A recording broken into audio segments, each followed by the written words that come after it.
It's time for Losses Above Replacement, the best baseball podcast to grace your ears, with your hosts, Alex. Gosh, I have so many questions. Also, where's my car? Splash. Strive to love something as much as my grandmother loves buying new crock pots. And Mac. If you've ever been to Boston, you know that they have amazing ice cream. Coming to you from coast to coast, it's L-A-R.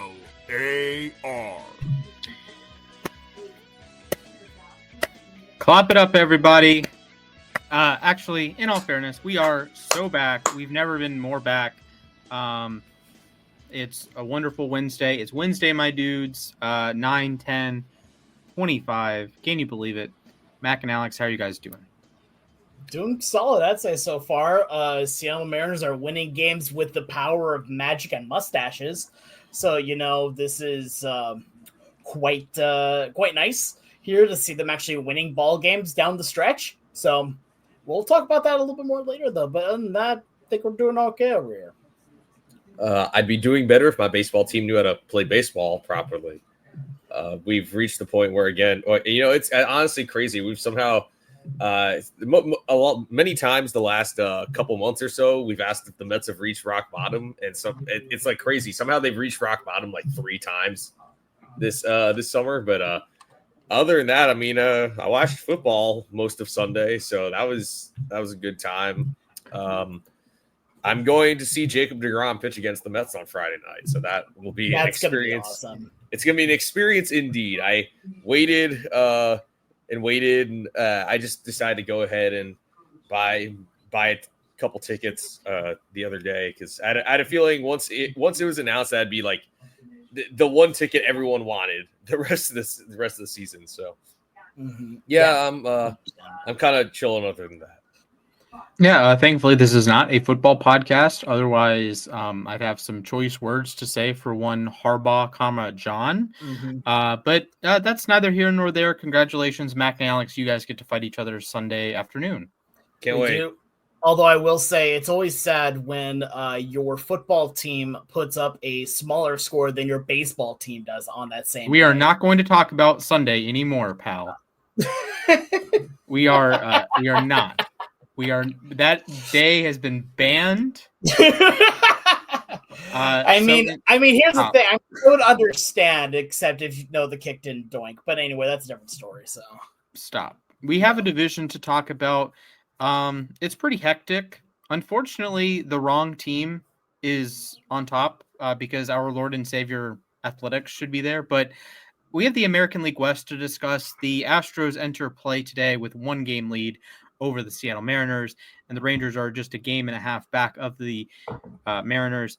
Seattle's in a playoff spot. Houston leads the division. The Rangers a game and a half out. The Angels and Athletics can play spoiler. They have a variety of games against the top 3 in the division. So, fellas, I'll start with you, Mac, as the one less invested in this division race. Who wins the division race? Who gets second? And who cries all off season? So I'll add also that the Rangers won again today. So they are only 2 back of Houston and only 1 back of Seattle. So it's going down to the wire here. The Rangers I thought were gone from the race. They've lost Nathan Eovaldi, they've lost Corey Seager, Marcus Semien, Adolis Garcia. All these guys are banged up. They're all hurt. I don't think any of them are going to play the rest of the year. And I'm looking at the remaining schedules. So the Mariners finish up with St. Louis this evening. They have 4 against the Angels at home. Then a 6-game road trip against the Royals and Astros. They come home. They get 3 against the Rockies, 3 against the Dodgers. The Astros get 3 in Atlanta. Then they have their big homestand against the Rangers and Mariners. 3 in Sacramento, 3 in Anaheim. And then the Rangers, they come to face the Mets this weekend. Then they go to Houston. But then after that, they get 3 against the Marlins, 3 against the Twins, and then 3 in Cleveland to finish out. All of these teams, I feel like, sort of have relatively light schedules the rest of the year. I'd say the Rangers probably have the most challenging schedule because while the Mets are playing kind of poorly right now, they are still a team in a playoff spot right now. They have to face the division-leading Astros. And then Cleveland has been playing much better. They're actually also within shouting distance of a playoff spot. I think it's going to come down to Seattle and Houston, and it's going to come down to that series in Houston next weekend between the Mariners and Astros. And also, that's going to decide the tiebreaker. The Mariners dominated the Rangers in the season series, going 10-3. They're only 5-5 against Houston. So I think what's going to come down to is who wins that series, who gets that tiebreaker, and also who takes care of those lesser opponents. The reality is, I'm sorry, Rangers fans, but I don't see this happening. As great as they've been the last couple of weeks, I don't think they quite have the magic to withstand those other two teams. They don't get another shot at the Mariners. They had their shot. They lost 10 of those 13 games. I have just barely. I am going to give the edge to the Mariners, actually. I can't believe I just said that, but the Mariners, I think by a hair. They're going to take 2 of 3 in Houston. I think there's a solid chance they actually those two teams end up tied, but the tiebreaker is going to be the difference. So, unfortunately for the Rangers, they're going home on the last day of the season. The Astros will snag that last wild card spot.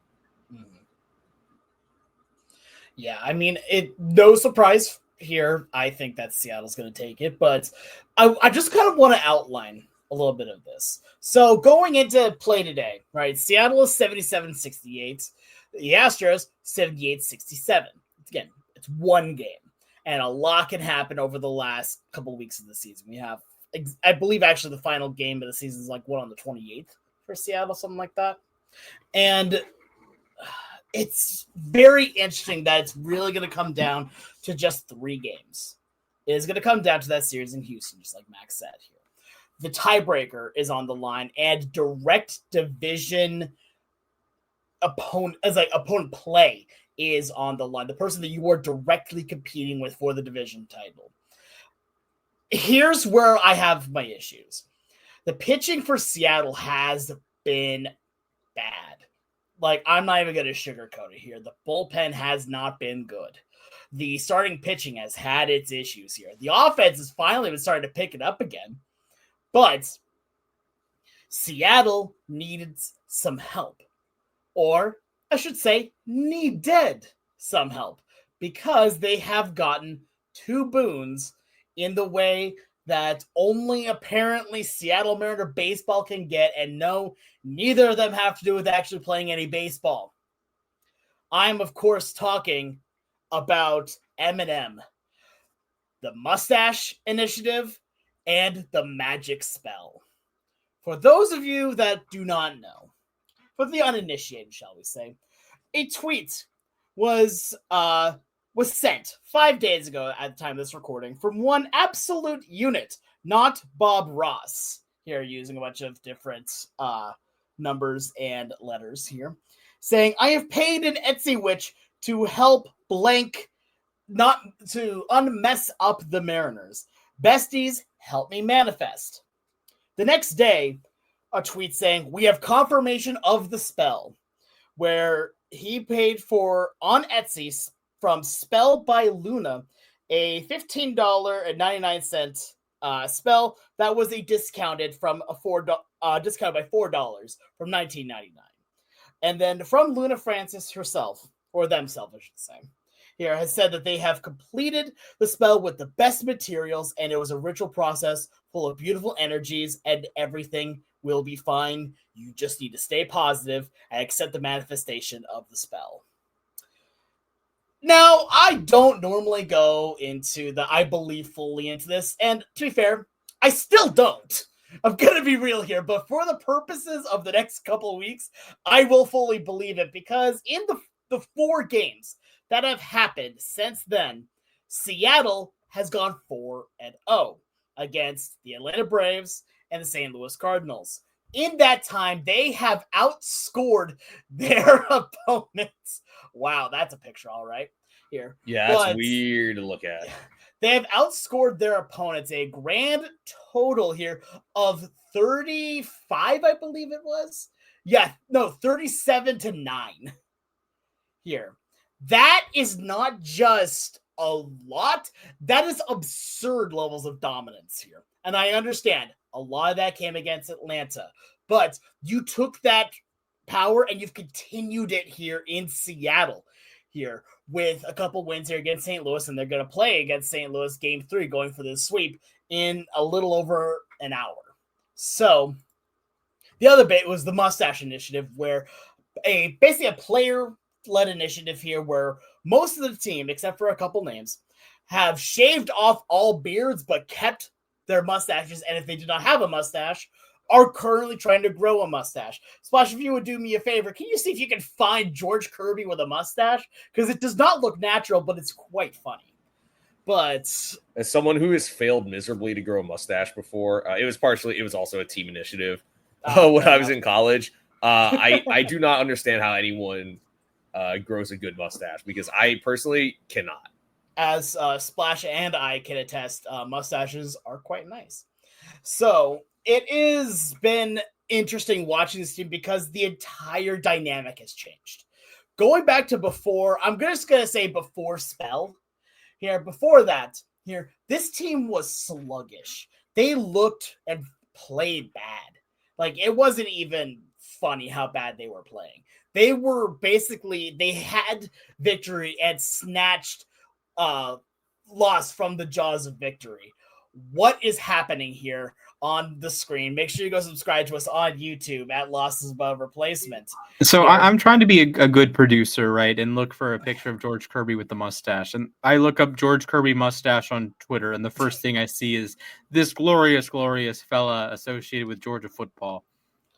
I mean, you know what? Fair. That's pretty great. Kind of looks like the Monopoly guy. Kind of does. Yeah, absolutely. I see it.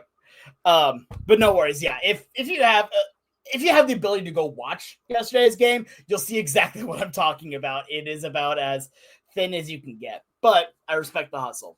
So here's where I get all of this though, right? Is that this team is playing with a lot of momentum. It's about whether or not they can carry it for the rest of the season. They're getting hot at the right time. That's, again, another phrase that we in the baseball industry like to use. But you take a look at their schedule, and yeah, it's interesting. You have 2 series against teams that really matter here. You have one against the Astros, which is going to decide, in my opinion, everything, and one against the Dodgers. The Dodgers is your final series of the year. I will be at one of those games. But by that time, more playoff seed might even just be decided. So we'll see if the Dodgers even decide to play well. We'll see. But I'm not going to bank on that either. So here's where it comes down to for Seattle. That series against Houston, September 19th, 20th, and 21st, is going to decide the division. I will outright say it here. Because Seattle and Houston are tied in the season series, whoever wins will have the tiebreaker. And because they are so close to the amount of games, there's a very real chance that they do finish tied here. So I think it's very possible that Seattle does come ahead, but they need to do well against Houston. And Houston, don't get me wrong, is also playing pretty darn well. They've struggled for a good while too, but Seattle is struggling at the exact same time. So now you're, as Dave Sims used to say, we're getting into nitty-gritty time, folks. This is where it counts. This is where it matters. And you know what? If a magic spell and shaving a beard is what it takes to make it to the playoffs here, then so be it. It is about psychology at this moment. I was actually having this conversation with my neighbor the other day that people do better here psychologically wise. Brains get activated a lot easier when there's a new goal for you, whether it be one that it actually is real or not here. And when when someone can rally around something here that legitimately has no bearing on them, people tend to do better here when they have this goal that they are trying to rally around. Here for Seattle right now, it's around the Etsy witch and about the mustache, which is still as crazy as it sounds. But the problem is they've been winning.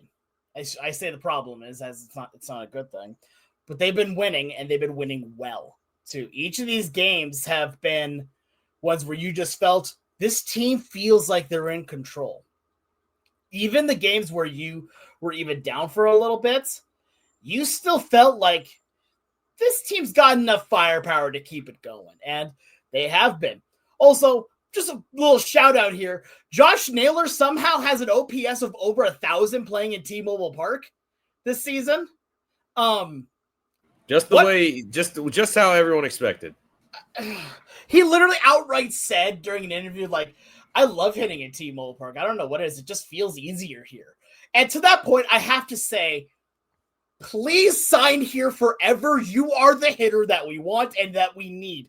Please, John Stanton, open up the checkbook and give this man the lifer contract. Because there's been no hitter in the history of baseball that has said, you know where I want to go hit? T-Mobile Park or Safeco Field. Yeah, little did we know in mid-September, both your Mariners, my Braves, the biggest storyline would be Mustache related. Congratulations, Spencer Strider. Don't love it, but hey, he pitched okay last night. Honestly, it looks like George Kirby without the mustache. Yeah, it's very strange. Yeah. He had a beard for a decent chunk of the season too. That was a little goofy. But yeah, whatever it takes for Strider to have an ERA below 5, I'll sign up for. I'm leaning Astros right now. They're favored depending on your bookie. On FanDuel, they're minus 125 with the Mariners at plus 130. On various other books, BetMGM, you can get the Rangers at 9-1, or you can get the Rangers on Caesars at 12-1. So if you think Texas can adapt and overcome, maybe they're worth a sprinkle. And I think that would be the best in terms of chaos mode. But, Houston, they had this sort of killer mentality. We've talked about it in the NFL with the Chiefs, that you kind of have to beat the best to be the best. And I'm going to back Houston. They do it every year. It feels like they won the division last year. They won the division in 23. They won the division in 22. They won the division in 21. They won the division in 19. They won the division in 18. They won the division in 17. They do it like a lot of their guys have been there, done that before in these past few seasons. And the Mariners, on the other hand, end up being the Bills or the Ravens or whatever bozo brigade you want to insert in there, that they've been on the outside looking in these situations repeatedly. A lot of their players have the residue from getting swept in the ALDS against Houston a few years ago. They have residue from these late season, not collapses, but late season game 161s and game 162s that didn't exactly go their way. And sometimes you can work through that. And at some point, the Astros are not going to win the division. I don't know if that's this year. I don't know if that's next year. I don't know if that's 2040. But I will give Houston the benefit of the doubt. I think they should be favored. They do have the lead for right now. So give me Houston with Seattle grabbing the 6th seed. And we might get a very timely Houston versus Seattle matchup in the wild card round of the playoffs. Even right now, Houston occupies the 3rd seed and Seattle occupies the 6th seed. So the winner of the division, congratulations. You have to face the other team in a do or die situation the next week. So there's your consolation. Yeah. Whoever wins the division gets the honor of hosting that series at least, which those 6-3 matchups get pretty weird. I'll tell you that much. Actually, let me tell you, it has nothing on the 4-5 matchup that's going to be Red Sox Yankees. Oh my God. Red Sox Yankees is going to be a battle. That is absolute cinema. Whoever designed this playoff I will format, be locked in for that. Yeah. It took you a couple years, but you cooked. Actually, now that I think about it, let's see. It was Phillies Cardinals. The Phillies won that series in 22. The Brewers Diamondbacks. Diamondbacks won that. Last year was Mets Brewers. The Mets won that. So the 3 seed has yet to win a series.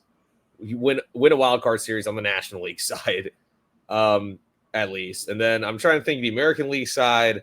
I believe Tigers beat the Astros last year. Yeah, Tigers beat the Astros. Okay, no, Cleveland beat Tampa.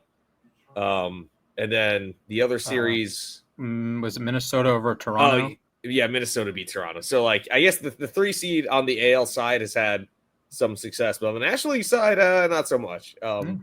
So, yeah, it is. I will say though, I feel like it'd be a bigger home field advantage for Seattle. The Electric Factory.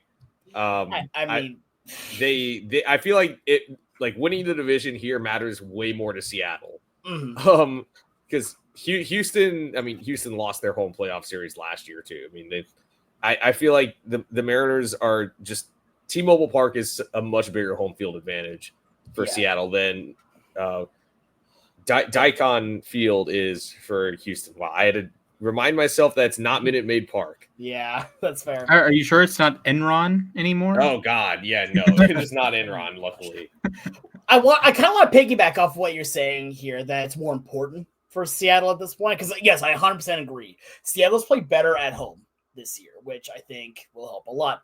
But also, there's a pride level to it. Seattle has not won the division since 2001. Here, remember when they made the playoffs in 2022, it was via the wild card. Here, so they have not won the division proper since the 116 year. So let's take a quick look at what does that matter for? Well, this is a chance that Seattle has not just to make things right here and to make the playoffs again, but to finally get another monkey off of their back here. And Houston has won the division so many times over the last several years here that at this point, Seattle just wants to have it done. They just want to have it be theirs for the first time in over 2 decades, which checks notes is a long time here. But like we were saying here, I almost think it's more of pride at this point here, where Seattle just wants to win the division for the purpose of finally, you are the AL West champions. They deserve it at this point. And I'm sure everyone remembers that the only team not named the Astros to win the division in the last 8 years, the pandemic year, the Oakland A's went 36-24. 36-24 to win the AL West. And immediately lost to the Astros in the playoffs. Yeah, and then lost to the Astros in the playoffs. So the Astros have won every full season division title since 2017. So whether it's the Mariners or the Rangers, the teams in the division are trying to find a way to finally dethrone the Astros from their full season division titles. So it would mean a lot to the Mariners. It would mean a lot to the Rangers just to get them off of first place. It's going to be very hard to do, but like I said, it would probably mean even more to the Mariners because what you were saying, Alex, it's been since 2001. I mean, they snapped that playoff drought in 22, but they still haven't won the division since that year. It has been a minute. Yeah, I was a very small child. I was back 7. then. And correct me if I'm wrong, but the only playoff game at Safeco / T-Mobile since 2001 is the 18-inning game. Correct. Yes, they got. Since 2001, you said? Yes. Yeah, since 01, that's the only one. Since 01, that's the only game that's been played in Seattle. Yeah, it was 2 at Toronto, 2 at Houston, then you lose the 18-inning game. Yeah. So, exactly. So we deserve to have more than one game, please. Exactly. And I know that T-Mobile Park would be rocking if they get to host a series. What I want to know is who would throw out the first pitch at that thing, because we had King Felix last year. Here, do the first pitch at the one game. I would say probably Griffey. Griffey 100% should be. Ichiro? Here's the thing. Ichiro. It should be Ichiro this year. It should be Ichiro. I know that he's already done that a few times, but I feel like it would only make sense for Buhner, maybe Jay Buhner. Kyle Seager possibly. To give my reasoning for why it should be Ichiro, this is the year that they inducted Ichiro into they retired his number. I feel like that makes sense. Plus, also the fact of and again, during his speech, I even made kind of a note of this. There was a moment where I'm like, okay, that's a catchphrase that he was told to say here, and it was the catchphrase of "seize the moment" here, and I'm 99% sure that was not him writing. That was someone saying, "Hey, we want to trademark this term," and I think I'm right because considering the fact that they trademarked it almost immediately after I started using it in merch. But at the same time, like, I think it just makes sense to have Ichiro do one. I would love, you have no idea how happy I would be to see Kyle Seager, though, come out and throw a first pitch. Because Who would be the player you least want to see throw a first pitch? I mean, A-Rod. I feel like there's an easy A-Rod. answer here. Yeah, A-Rod. Oh, Oh, okay. I was going with someone completely different. But yeah. Oh, Sean were you Figgins, gonna- baby. Sean Figgins. Not Figgins, baby. No, were you Yeah, going to Sean- say, like, Altuve or something? I was Like- going to say Brett Boone, but Oh, yeah, no. Can we I have mean, a also, Willie wait. Bloomquist, please? I was going to say Bloomquist, Bloomquist would be please, great. yes. Well, Boone also works for the Rangers. He's yeah, their he hitting works for the coach. Rangers Like, now, that wouldn't so make we any can't do sense. it. Yeah. It'll be fine. It's fine. Uh, No, yeah, I think I desperately would love to see Kyle Seager do it. I want Edgar to throw out a first pitch. Is he still on the coaching staff? I Yes, mean, he is. Ooh. He is, okay. he is the director of hitting strategy for the team. hear me out. World famous photographer Marshawn Lynch. Oh, yeah. That would Oh, actually wait. be crazy Okay, if Marshawn Lynch did that. world famous photographer pitching to world's famous photographer in Marshawn Lynch pitching to Randy Johnson. With Ken Griffey Jr. in I the was box. just saying, Ken Griffey Jr. Ken Yeah, Griffey he's also a Jr. photographer. Yeah. Actually, no. Let's put another Seattle sports legend in there, and let's put Sue Bird in the box. Sue Bird, yes. Yes, we can have the Bird Box challenge there. All right, folks. Wait, no, hold up. Was I not the first one to make a pun when we could do this? Yeah! Oh, I can't believe I wasn't the first. So, StreamYard added the ability to make sounds as a thing, not just the background music, and this was one of them. Let me just That was say, it'd great. be really awkward if that didn't come through, like the one time we It did that on better. Discord. It better come through It came through. Yep. Okay. on the Okay. recording. Though, Wonderful. We're cooked. All right. Well, if you want to do your own Bird Box challenge, you can watch the rest of the AL West unfold as these teams trip over each other. But continuing that motif of teams tripping over each other, Mac, I call you to the stage to great. tell me what the heck is going on in the National League wild card. I'll pull up the records here momentarily, but man, these teams like all suck. Like it's all spectacular amount of suck. It's crazy. So walk us through what's going on here. All right. Well, the Mets had a 5-game lead about, 10 days ago, I think, in the wild card race. They've just been kind of tripping over themselves. It seems like, this team really fascinates me because they are the streakiest team I've ever watched. They've had 2 separate stretches, one in which they lost 14 of 17, another stretch where they lost 14 of 16. In between that, they went 13-7, by the way, including a 7-game winning streak. So they played really well in between those 3 weeks or so. And then, oh boy, they come back. They sweep the Phillies at home. They win 5 of 6. Oh, they're back. No, let's lose 3 of 4 to the Marlins at home. Oh, but they take 2 of 3 from the Tigers in Detroit. All right, let's go. We're going to lose 2 of 3 to Cincinnati, lose the first 2 to Philly. They're losing again today. They basically they failed to close the door here. And the thing is that the Giants lost to the Diamondbacks today. The Reds got swept by the Dodgers at one point. They've shown weaknesses too. It's just they happen to take 2 of 3 from the Mets earlier this week. The Mets have the tiebreaker over San Francisco because they swept that series in San Fran back in late July. But the Reds have the tiebreaker over the Mets. So this is kind of a mess here, really. I'm going to say the Giants and the Reds are the only teams to really worry about. Sorry, Diamondbacks. As much as I wanted to believe in that run, they're not coming back, I don't think. The Cardinals are not coming back either. But it just is fascinating to me that the Giants, the team that sold off at the trade deadline, had the worst record in baseball after they got Rafael Devers, have all of a sudden won 11 of 15, the best record in that stretch. And they're somehow back leading the charge of the teams that are currently not in a playoff position. So it's really a disaster. If I'm being completely honest, I think the Padres are safe, although they do have 3 in New York next week. So anything is possible there. Again, the Padres have a tiebreaker over the Mets. But the NL West race is kind of a mess. Whoever wins the NL West right now, if you wouldn't believe, is the 3 seed. Yes, it'd be weird. The Dodgers right now have to play a best of 3 series. I cannot believe that. But really, it's painful to watch all of this because it's the Mets who, on paper, are way superior to those teams, and somehow they have to fight with a team that sold off at the deadline and a team that's basically been 500 all season. So, what I think is going to happen, look, if I'm being completely honest, the Mets will somehow snag that last wild card spot. It's going to be very ugly.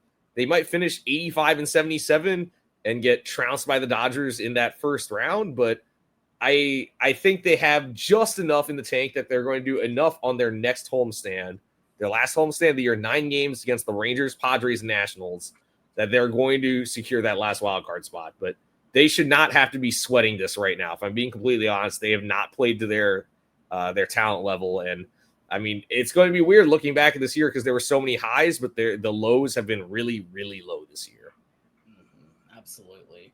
Like, it's, you look at this year, if you had presented this list to someone at the beginning of the year, someone would have told you, it's like, how did this happen? They would have just asked, how? How did we get here?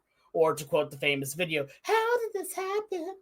But yeah, I saw this. That's not a joke. I just quoted a movie. I'm not a YouTube video. Anyway, regardless, if anyone would have said that the Milwaukee Brewers would be leading the National League with 89 wins here going into the games on the 10th of September, I don't think a single person would have believed you. Not a single one. Maybe some people. I had the Brewers missing the playoffs. Yeah, so I did too. I don't remember falling. I think we all only had one NL Central team making the playoffs, which was the Cubs. So I had the Reds. Respect. Oh, right, me. the Reds. Rice. I forgot.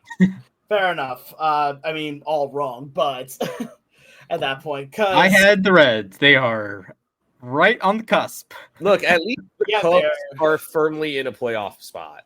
They're actually, wow, if you're looking at it, our YouTube channel right now, you can see that the Cubs have a better record than the Dodgers.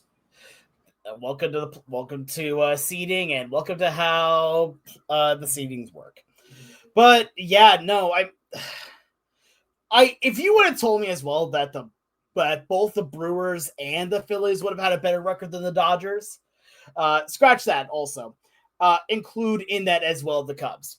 Here, that all of them would have a better record than the Dodgers, I would have just outright said no. I would not make a take that bad. But it's the world that we live in right now. I'm looking at this and just look at the wild card.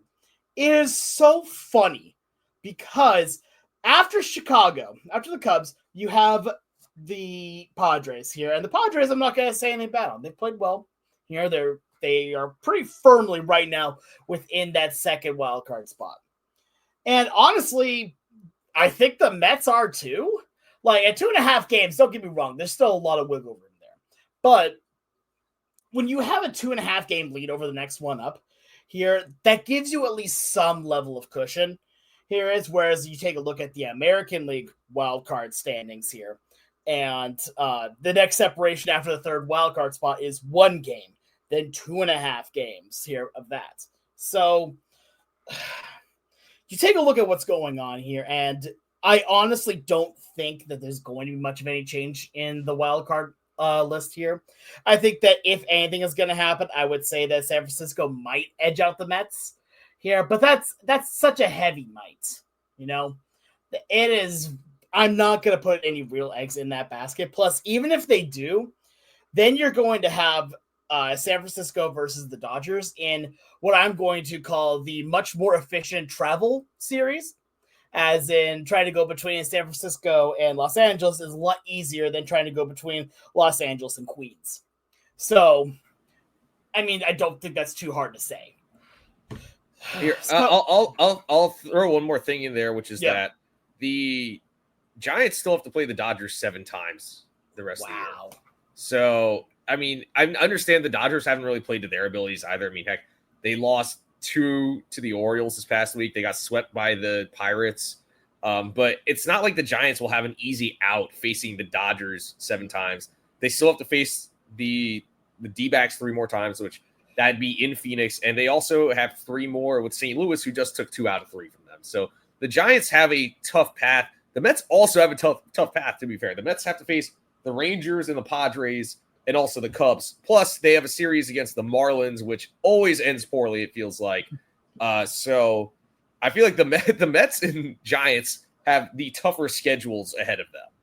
Do you think at that point that there's even a remote chance that potentially both teams crash out during that? I mean, yeah, I would say it's possible. Come and take that third spot.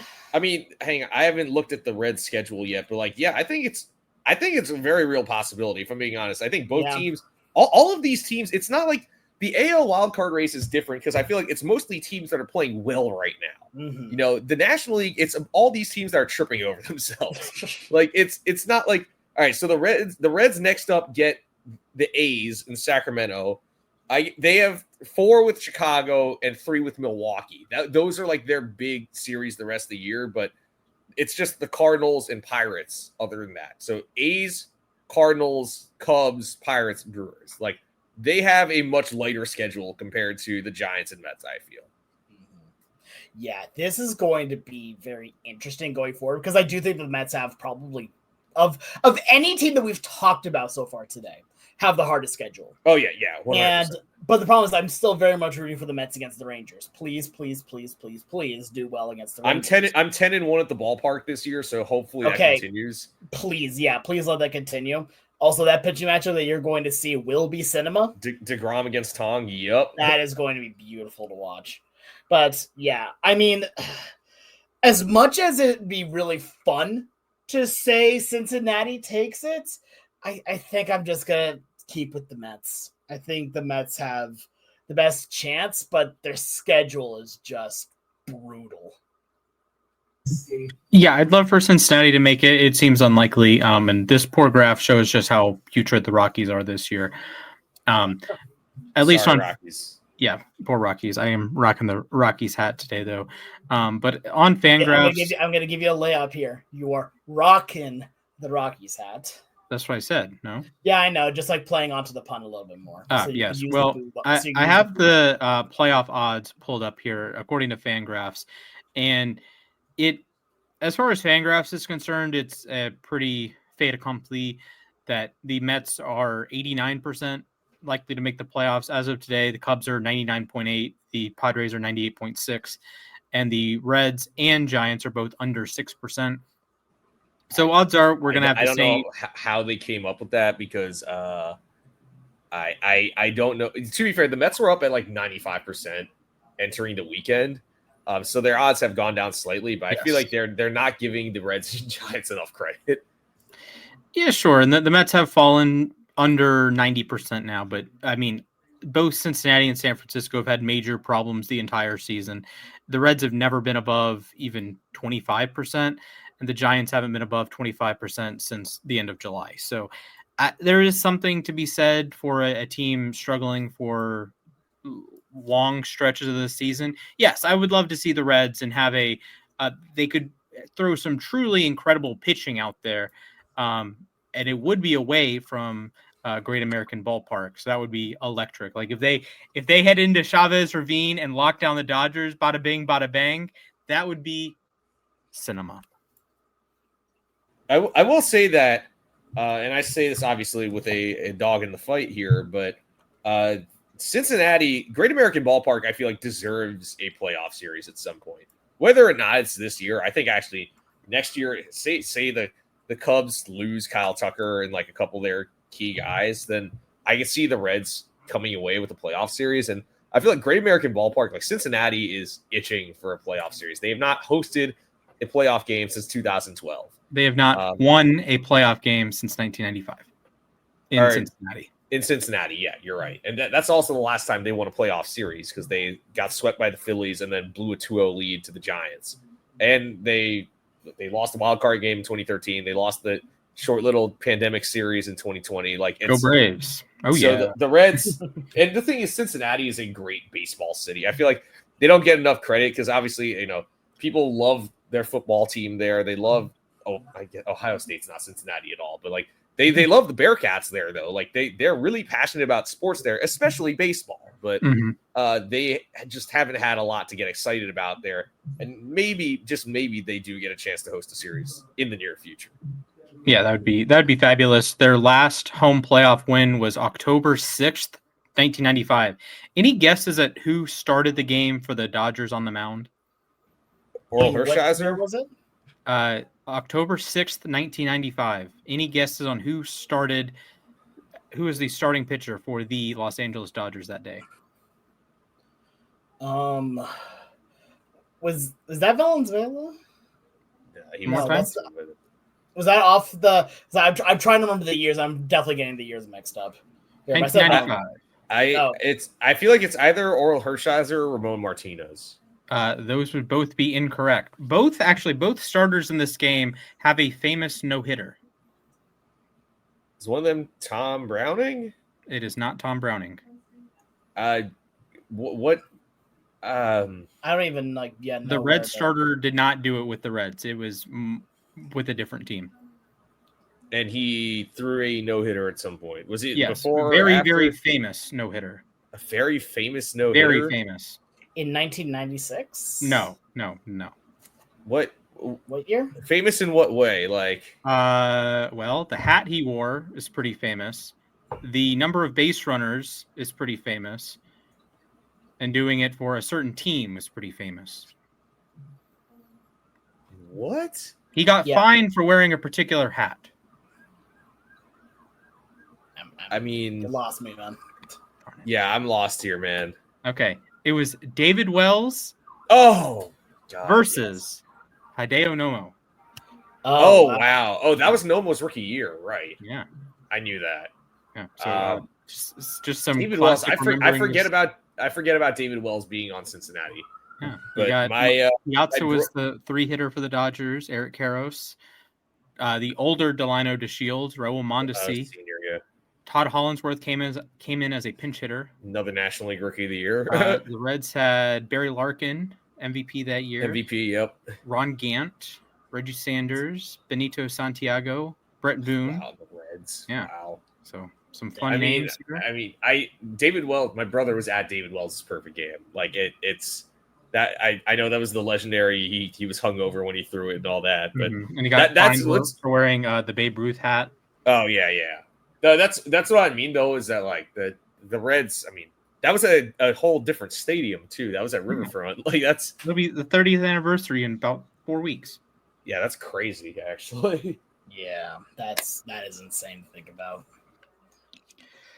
All right, fellas. Is it trivia time? It might be trivia time. I believe it is. All right, Alex, we hand it off to you.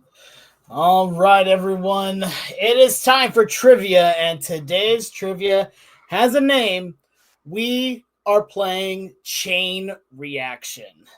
Here, for those of you that have seen the TV show or just know how the game works here, I have compiled a puzzle for both of you here, where you will get the first and the last word of a 7-word chain.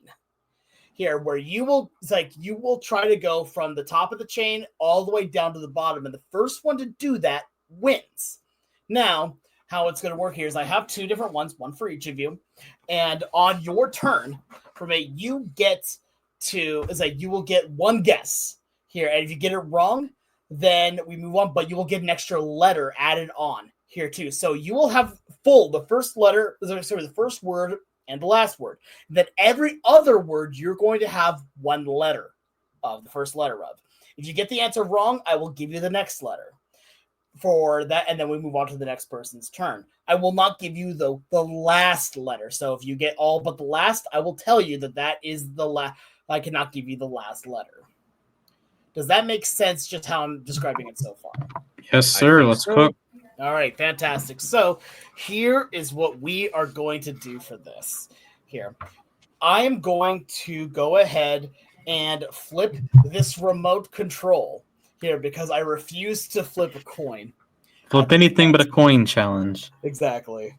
But from this, whoever calls it correctly on this will get to choose either if they want to play first or select their puzzle. Here, you will not know what you're getting on the puzzle,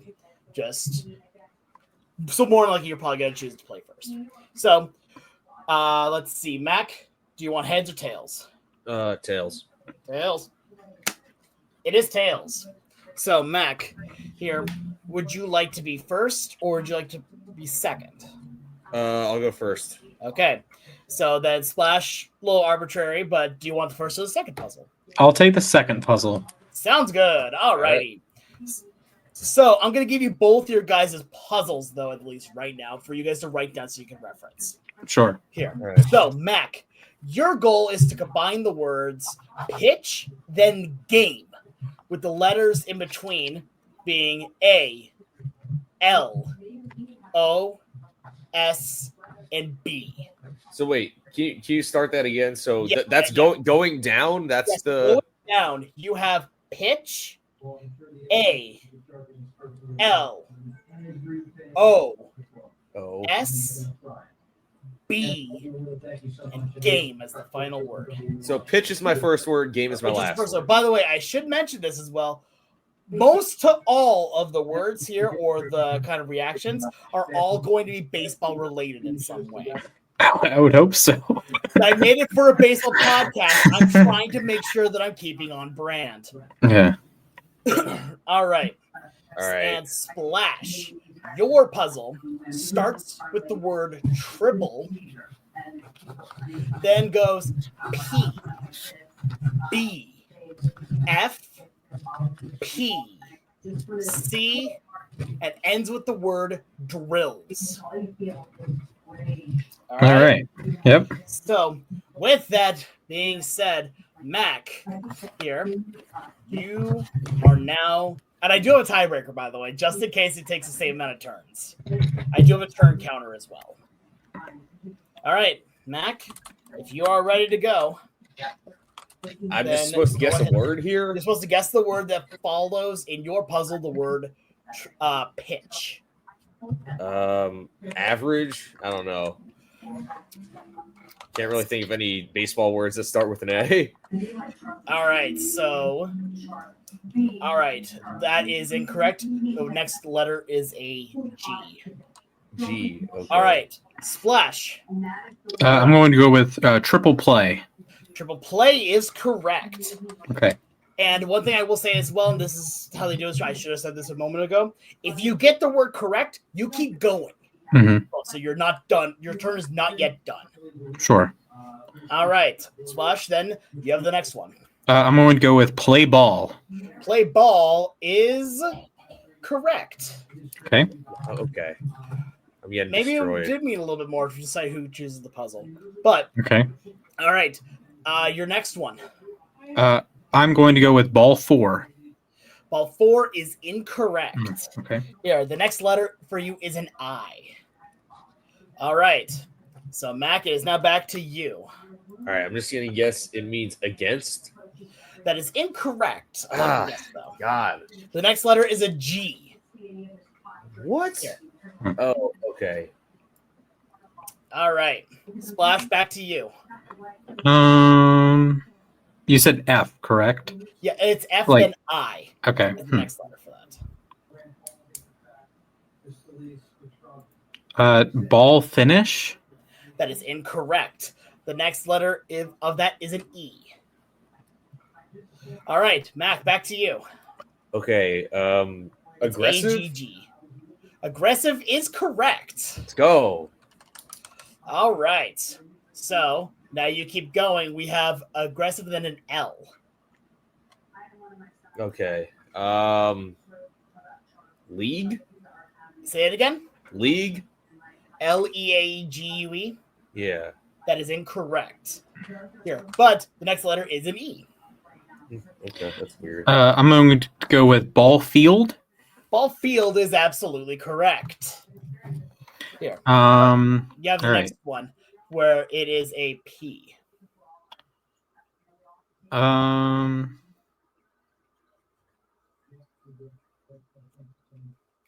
Field pass. That is incorrect. Here, where the next letter for that is an O. All right. Back to you. It's L-E. L-E. Lead. Lead, you said? Yes. That is correct. It's an aggressive lead. Oh. All right. Lead. So now you have lead and then the letter O. Off? That is correct. It's lead off. Oh my god. All right. What is next? It starts with an S. Steal. That is incorrect. Yeah. The next letter for that is P. Oh. All right, Splash, back to you. The letters we have to work with are P-O. I'm going to try field position. Position is correct. Okay. All right, then you have C as the next letter. Well, as for the next word to try to go. I'm going to try position coach. That is absolutely correct, which means that the final... And coach drills. There you go. You've got it here. Your chain reaction was triple play, play ball, ball field, field position, position coach, and coach drills. Yeah. Coach drills. That's why I don't play baseball anymore. Ouch. Ow. Ouch. All right. I will give Mac just a chance because, Splash, you've already won this. But yeah, bow down. I'm going to give you a GG. chance to see if you can complete your grid right here. Is it speed? It is speed.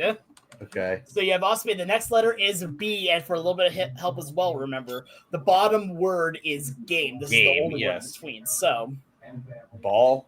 It is in fact ball here. Okay. So your chain was pitch aggressive, aggressive lead off speed, speed ball game.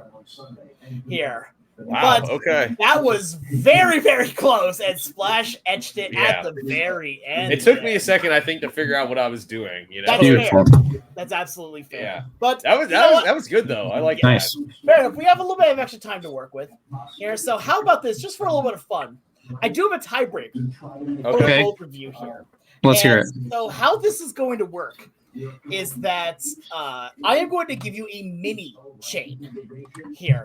And the mini chain has a word, letter, word. And I'm going to share it with both of you. Okay. Here. And the first one to complete the chain with no hints will win. All right. Let's Just cook. gotta do your buzz in. I'm gonna give you both chain. Sorry, once you're ready to write something down, you guys good? Yep. Good to go. Okay. All right. The first word is club.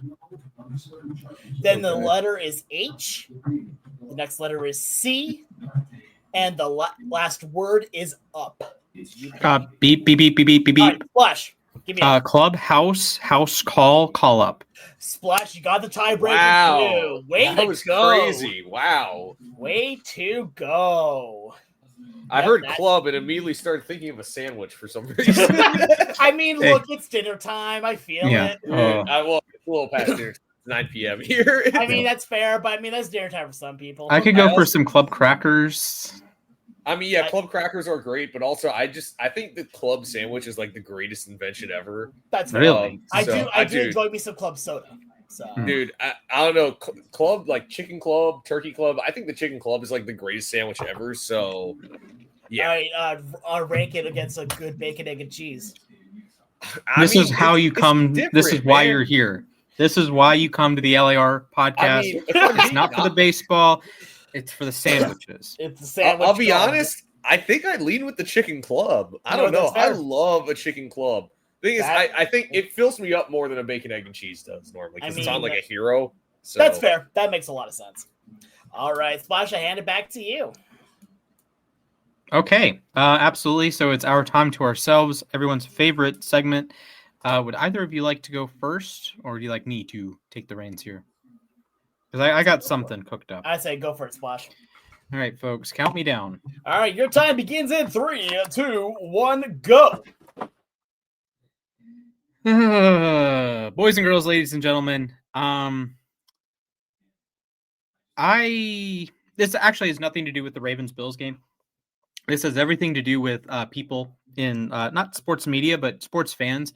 When you say you want your team to punt the ball or kick on 4th down and do conservative things, why? Why do you want your team to do less entertaining things? I'm curious. And yeah, I agree. Punt on like 4th and 17. I'm not saying like outlandish things, but at least I I can't speak for everyone. I watch sports to see athletes do great things. I want athletes to actively do stuff, right? I like watching the highlight videos of athletes doing things. I don't like missed field goals. I don't like dropped passes. Like that's anticlimactic, right? If you win a football game, I want to see the touchdown catch. I want to see the made kick. I want to see the interception, right? Baseball game. I don't want to see behind the bag, it gets through Buckner, the Mets win. I don't want to see that. I want to see, Mookie Wilson hit a ball in 500 feet. That's more exciting to me, right? I don't want to see people fail and have that be the resounding impact. I want to see people succeed. So it boggles my mind when it's the rooting interest is, we need to be conservative and punt here. 4th and 3, you're facing Josh freaking Allen. Go for it. You have Lamar Jackson and Derrick Henry and Zay Flowers and Mark Andrews and Charlie Kohler and Rashad Bateman and DeAndre Hopkins. You have 70 million guys you're paying money to. Go make a play. The defense has been cooked. What does Buffalo want you to do? Buffalo's like, please give Josh Allen the ball. Please give Josh Allen the ball. Please, we are begging. Give Josh Allen the ball. We're going to beat you. Because Josh Allen, we're going to give Josh Allen the football. And John Harbaugh and the Ravens are like, you know what we should do? We have a 2-time MVP quarterback who's going to be in the Hall of Fame soon. We have a Hall of Fame running back who has 170 yards rushing today. We have a receiver who has 140 receiving yards today. We have DeAndre Hopkins who's going to be in the Hall of Fame one day. I don't know. We have a former All-Pro tight end. Maybe he could exercise some demons. I don't know. Let's punt the ball away, man. Let's give it to the other team. They're at home. They have all the momentum. Give it to their MVP quarterback. What are we doing? Like, be aggressive. If you fail, okay, fair enough. GG's. You failed on your own terms. I can accept that. But if you're going to fail because you're going to let the other team beat you, I can't abide by that, man. You were passive. You were followers. You were followers. Like, this is a Josh Allen highlight reel now. Not a Lamar Jackson highlight, not a Derrick Henry highlight, not a Zay Flowers, not a Baltimore Ravens highlight. You are now bystanders once again in another team's highlight film, just like you have been Buffalo last year, just like you were against Kansas City 2 years ago, just like you've been to Cincinnati in years past. You are just letting other teams style on you. Like, be aggressive, make a play, have a highlight reel. I want to see more. He is Houdini plays.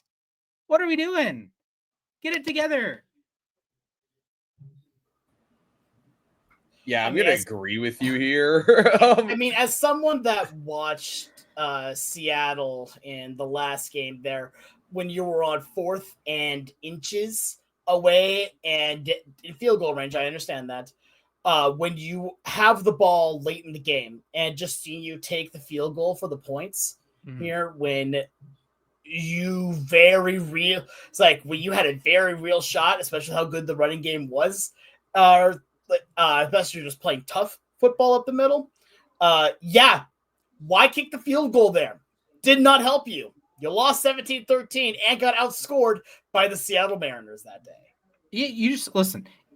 If you are a team of the Ravens caliber, honestly, if you're any NFL team, it is inexcusable to not be aggressive. Like, if you lean conservative, you are being soft. It is as simple as that. You are being soft. You are trying to keep your job. You are the status quo means more to you than trying to win football games or trying to win baseball games. Because, if you go for it on 4th and 3 and let's say Lamar throws a pass and it's knocked away or something, or you have a miscommunication or whatever. Fair enough. It doesn't work. It happens, but you had the game in your hands. You said our number one player, our most valuable player, for my money, the most valuable player in the sport, you're giving him a chance to succeed. And honestly, if coaches would understand any sort of psychology and understand what the other coach wants to happen, if you're Sean McDermott on the sideline, what do you want to happen? You want Baltimore to punt. You want Baltimore to give you the football. Like, it's as simple as that. Like, yeah, it'd be cool if they went for it and failed. But that's a great option. But if that's a 50-50 choice, as opposed to guaranteeing you get the ball back, it's like when you go for 2, and the Ravens have done that before, and I applaud them. They need to do plays, but when they went for 2 to try to beat Pittsburgh, when they went for 2 to try to beat Green Bay, okay, yeah, Pittsburgh knows if Baltimore converts, the game is over. Now, if they don't convert, the game is also over. But if they kick the field goal, well, then we get overtime, right? The Packers, well, if they kick, we have Aaron freaking Rodgers in overtime. Come on. So, I mean, the moment ourselves went really long right there. Gosh, no, I'm kidding. I'm Yes. kidding. I know All what right. it's like. All right, who would like to I go? feel it. I can go next. All right, Alex. Yeah, go ahead. 3, 2, 1. I don't honestly. Okay, here's what we're going to talk about here for a sec. I don't really believe in magic. I don't really believe in a lot of this. What I do believe in is psychology. And I do think that what's going on with the Mariners right now is very interesting. Do I love watching them win? Absolutely. Do I love rallying around it? Absolutely, even more so. I just really, whatever gets us to the playoffs, that's fine. That's fine with me. I don't even have anything wrong with what's going on with the Etsy Witch and all that. I actually love it. I really do, because it's fun. And this team has always done its best when everyone is having fun. Here, there's a reason why in the last few years Seattle has done a lot better, is because you look at the players and they've been having more fun. Julio is a beacon of fun. Eugenio Suarez is Mr. Good Vibes. Here, the big grumper is fun because he allows it to be fun even while being serious. What do you want? What do you want here in something that is just out of fun? There's a lot of people that are trying to say that it's like, you shouldn't be supporting this. You shouldn't be doing any of that fun stuff here. Who cares? Let's just have some fun here. If we lose and don't make the playoffs here, it's not a Magic Witch's fault. It is not a Mustache or Beard's fault. It is the team's fault. It is just how that works.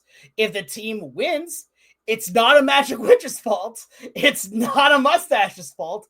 It is the team's fault for winning too. It's just fun. Let us all have fun.